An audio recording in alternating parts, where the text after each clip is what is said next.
মেয়েদেরকে দিয়ে হাত পাটি পায়, অন্য কোনো কাজ করে না, হাত পাটি পায়, মেয়েদেরকে নিয়ে হচ্ছে পুষ্টি নষ্ট করে। তো এই বিষয়গুলো আমার ভালো লাগে না।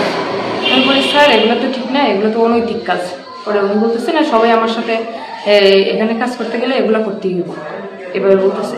আমি বললাম না না, আমি এগুলো করলে আমি এখানে চাকরি করতে পারবো না। পরে বলছে আচ্ছা ঠিক আছে, তোমার সাথে হচ্ছে করবো। তারপরে হচ্ছে এই দিনই বিকেলে আরেকটা মেয়ে আসে, 15 বছরের মেয়েটার নাম।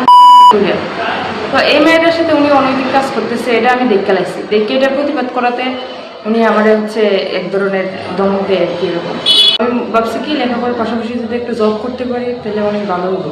এই কারণে আমি ওনার এখানে যাই চাকরির জন্য। যাওয়ার পরে প্রথম দিন যাই, উনি আমার বলতেছে হ্যান্ডশেক করা লাগবো, চাকরি ইন্টারভিউ নাকি হ্যান্ডশেক করা লাগে, এগুলো বলতেছে। ওনার সাথে ফ্রেন্ডের সম্পর্ক করা লাগবে। তো পরে আমি হচ্ছে বলছি না, আমি এগুলো করতে পারবো না, আপনি যদি ভালোভাবে আমার চাকরি দিতে পারেন তাহলে। পরে উনি বলছে আচ্ছা ঠিক আছে, তোমার চাকরি কালকে থেকে জয়েন করবে। পরের দিন আমি আসি, এসে দেখি যে উনি মেয়ের সাথে মেয়েদেরকে দিয়ে হাত পাটি পায়, অন্য কোনো কাজ করে না, হাত পাটি পায়, মেয়েদেরকে নিয়ে হচ্ছে পুষ্টি নষ্ট করে। তো এই বিষয়গুলো আমার ভালো লাগে না। আমি বলি স্যার এগুলো তো ঠিক না, এগুলো তো অনৈতিক কাজ।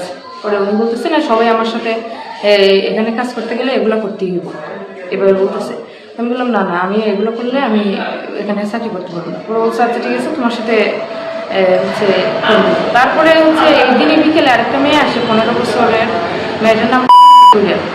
তো এই মেয়েটার সাথে উনি অনৈতিক কাজ করতেছে, এটা আমি দেখে লাইছি। দেখে এটার প্রতিবাদ করাতে উনি আমার হচ্ছে এক ধরনের দমক দেয় আর কি। এরকম পরে উনি আমার একটু প্রস্তাব দিতেছে যে ওনার সাথে আমি চাকরি যদি করা লাগে তাহলে আমি বিভিন্ন জায়গায় যাওয়া লাগবো, তারপরে হচ্ছে ঢাকা যায় থাকা লাগবো। তারপরে মানে প্রস্তাব দেয়, আমি রাজি না হতে উনি বিভিন্ন রকম প্রলোভন দেয়, এমনকি বিদেশে পাঠাবে বলেও প্রলোভন দেয়, আমার অনেক বড় অঙ্কের টাকা দিব বলেও প্রলোভন দেয়। আমি রাজি হইনি। 3 দিন আসছি, 3 দিনের দিনে যখন দেখছি যে ওনার ইয়েটা ভালো না, লক্ষ্য ভালো না, বা আমার হচ্ছে বিভিন্ন রকম প্রস্তাব দিচ্ছে, আমি রাজি না হতে উনি আমার ব্ল্যাকমেল করা শুরু করছে, এরকম একটা অবস্থা।